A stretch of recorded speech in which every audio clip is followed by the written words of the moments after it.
Edad ko, 80 years old na ako, 80. Eh, hindi ako masyado Ooh. marunong sa English eh, kaya tinagalog ko na lang. Gusto ko kasing humaba pa ang buhay ko. Kaya ako ginagawa itong exercise na ito. Sinusunod ko yung sinasabi ng doktor.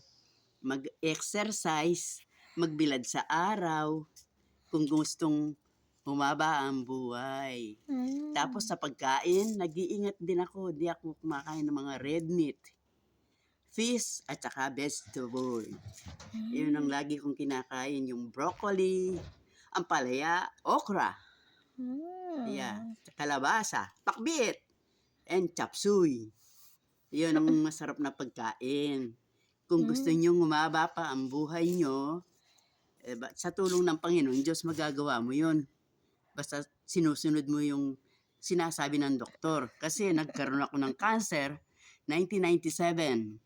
Tapos umulit yung cancer ko nang nakapunta na ako dito sa Amerika 2021. Ngayon, nanggagamot pa ako sa cancer ko.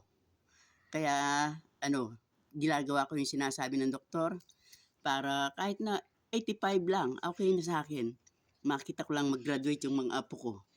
At saka itong mga alaga ko, kahit na, para yung edad na yon, yung 85, kaya na nilang, hindi na kailangan bantayan sa bahay. Pwede na sila. Okay? Okay, salamat kung gagawin nyo. Panoorin po nyo ito kung hindi man nyo gagawin. Sana para makatulong. Okay? Hmm. Salamat po. Thank you very much.